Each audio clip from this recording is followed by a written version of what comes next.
साल 2022 में महाराष्ट्र के सामने एक राजनीतिक संकट आ खड़ा हुआ, जिसकी वजह से राज्य में सत्ता परिवर्तन भी हुआ।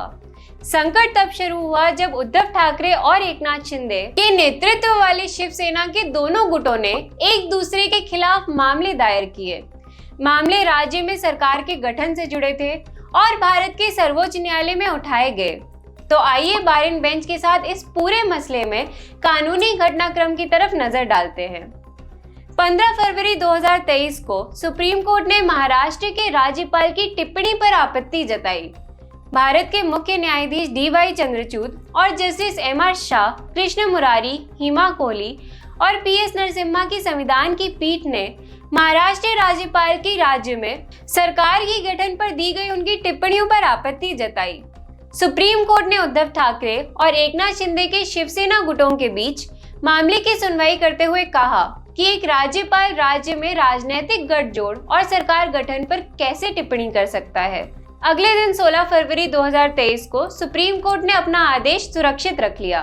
सुप्रीम कोर्ट ने इस पर अपना आदेश सुरक्षित किया कि क्या उद्धव ठाकरे और एकनाथ शिंदे के नेतृत्व वाले शिवसेना के गुटों से दायर मामलों के मद्देनजर नबाम रेबिया बनाम स्पीकर के 2016 के फैसले पर पुनर्विचार करने के लिए इसे एक बड़ी बेंच को भेजा जाना चाहिए या नहीं। उसके बाद 17 फरवरी 2023 को कोर्ट ने मामले की मेरिट के आधार पर सुनवाई करने का आदेश दिया। सुप्रीम कोर्ट की एक संविधान पीठ ने इस मामले को एक बड़ी पीठ को सौंपने का आदेश दिया ताकि नबाम रेबिया बनाम डिप्टी स्पीकर के शीर्ष अदालत के 2016 के फैसले पर फिर से जांच की जा सके।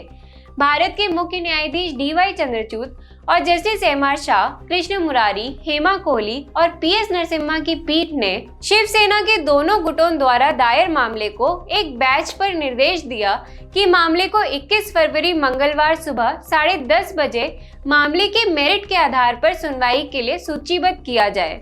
21 फरवरी 2023 को ठाकरे गुट ने बहुमत का दावा किया। शिवसेना के उद्धव ठाकरे गुट ने सुप्रीम कोर्ट को बताया कि विधायी दल का बहुमत अकेले यह तय नहीं कर सकता है कि किसी राजनीतिक दल के भीतर कौन प्रतिद्वंदी गुट के पास बहुमत है, इसलिए असली पार्टी होने का दावा कोई नहीं कर सकता है। ठाकरे गुट की ओर से पेश वरिष्ठ अधिवक्ता कपिल सिब्बल ने कहा कि संबंधित राजनीतिक दल के भीतर कौन सा गुट वास्तविक बहुमत का गठन करता है, ये पार्टी उपनियमों के अनुसार पूरे पार्टी संगठन की बैठक बुलाकर विधानसभा के बाहर ही तय किया जा सकता है। 22 फरवरी 2023 को सुप्रीम कोर्ट ने आपत्ति जताई। सुप्रीम कोर्ट ने कहा कि महाराष्ट्र राजनीतिक संकट के मसले में वो आखिर किस हद तक घड़ी के कांटों को समय के पीछे की तरफ घुमा सकते हैं। ऐसा उन्होंने इसलिए कहा क्योंकि कोर्ट का ये मानना है कि एकनाथ शिंदे खेमे के विधायकों की अयोग्यता याचिकाओं पर निर्णय लेने या विश्वास मत को अमान्य करने के लिए पहले के स्पीकर का बहाल करना संभव नहीं होगा, वो भी तब जब विश्वास मत कभी हुआ ही नहीं, क्योंकि उद्धव ठाकरे ने विश्वास मत होने से पहले ही इस्तीफा दे दिया था। तो ये पूरा राजनीतिक संकट कहां से और कैसे उभरा? ये सब तब शुरू हुआ जब 20 जून को शिंदे के गुट ने विधान परिषद के सदस्य के चुनाव में क्रॉस वोटिंग की, जिससे पार्टी के नेता ठाकरे ने 2 दिन बाद एक आपातकालीन बैठक बुलाई। इसके बाद शिंदे के 40 विधायकों के साथ 22 जून को सूरत से गुवाहाटी जाने पर बातें तेजी से बदली।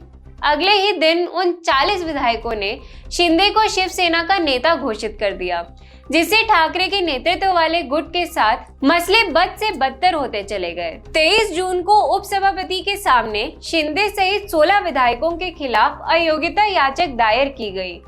24 जून को चीजों ने विकराल रूप ले लिया जब बागी विधायकों ने डिप्टी स्पीकर के सामने अविश्वास प्रस्ताव पेश किया।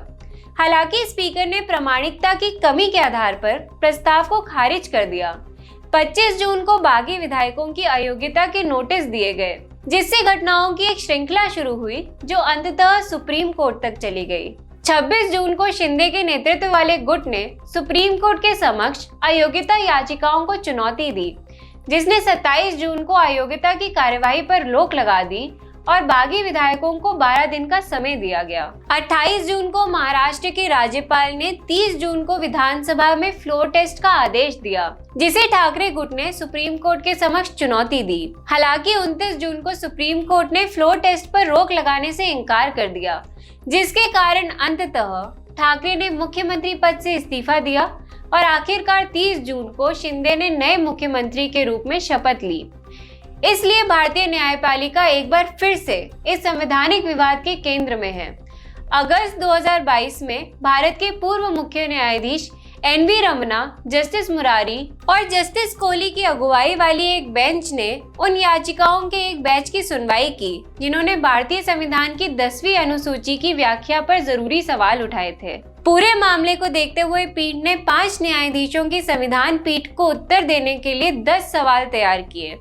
ये सवाल 10वीं अनुसूची के विभिन्न पहलुओं को छूते थे, जिनमें व्हिप और सदन विधायक दल के नेता को तय करने के लिए स्पीकर के अधिकार का दायरा, किसी व्यक्ति को सरकार बनाने के लिए आमंत्रित करने के लिए राज्यपाल के विवेक और अधिकार की सीमा भी शामिल है, और किसी पार्टी के भीतर विभाजन पर निर्णय लेने के संबंध में भारत चुनाव आयोग के अधिकारों के दायरे पर भी कई अहम सवाल हैं। साथ ही नबाम रेबिया के नाम से पिछले मामले में दिए गए तर्क से संबंधित सवालों में से एक, जो अयोग्यता पर कार्रवाई शुरू करने के लिए स्पीकर या डिप्टी स्पीकर को अधिकार देती है, पर पुनर्विचार करते हुए कई सवाल खड़े किए। नबाम रेबिया के मामले में अरुणाचल प्रदेश में कांग्रेस के 21 विधायकों ने कांग्रेस के तत्कालीन मुख्यमंत्री नबाम तुकी के खिलाफ बगावत कर दी थी। विधानसभा स्पीकर और राज्य सरकार को अपनी नाराजगी जताने के लिए राज्यपाल को पत्र लिखा था। राज्यपाल ने तुकी की सहायता और सलाह के बिना समय से पहले विधानसभा सत्र को स्थानांतरित कर दिया और विधायी एजेंडे पर स्पीकर को हटाने को सूचीबद्ध किया। इस बीच स्पीकर ने बागी विधायकों को दल बदल के आधार पर अयोग्य घोषित कर दिया था। जब विधानसभा की बैठक हुई तो स्पीकर को हटाने का प्रस्ताव पारित किया गया। नबाम रेबिया में अदालत ने यथास्थिति बहाल कर दी और कहा कि स्पीकर को हटाने में राज्यपाल की कोई भूमिका नहीं है।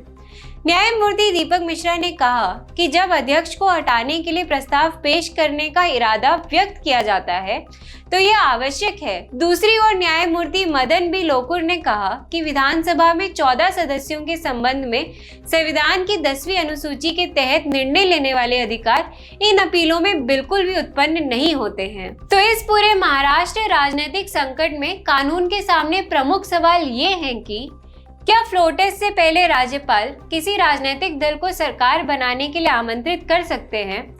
विधानसभा के सदस्यों में अयोग्य घोषित करने के लिए स्पीकर की क्या भूमिका है? क्या गुप्त मतदान से फ्लोर टेस्ट कराया जा सकता है?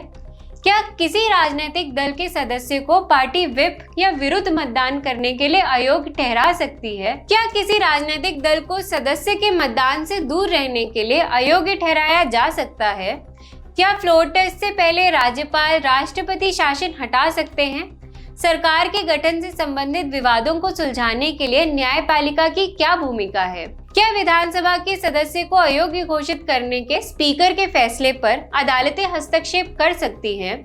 चुनावों के बाद उभरे राजनीतिक गठबंधन द्वारा सरकार के गठन की संवैधानिक वैधता क्या है? महाराष्ट्र के राजनीतिक संकट के दीर्घकालिक प्रभाव अभी देखे जाने बाकी हैं, लेकिन इसने कई महत्वपूर्ण कानूनी और संवैधानिक मुद्दे उजागर किए हैं। प्रमुख कानूनी मुद्दों में से एक है कि भारतीय संविधान की 10वीं अनुसूची की व्याख्या। इन कानूनी और संवैधानिक मुद्दों को समझना बेहद जरूरी है, क्योंकि इनसे भारत में लोकतंत्र के कामकाज पर प्रभाव पड़ता है। 10वीं अनुसूची और राज्यपाल के अधिकारों की व्याख्या के राज्य सरकारों की स्थिरता और विधायी प्रक्रिया को समुचित कार्य करने के लिए दूरगामी परिणाम है। इस वीडियो को देखने के लिए धन्यवाद। इन फैसलों के बारे में विस्तार से पढ़ने के लिए हमारे वेबसाइट पर जरूर जाएं। लिंक डिस्क्रिप्शन बॉक्स में है और हमारे चैनल बार एंड बेंच को सब्सक्राइब करना ना भूलें। Subscribe to our YouTube channel and click the bell icon.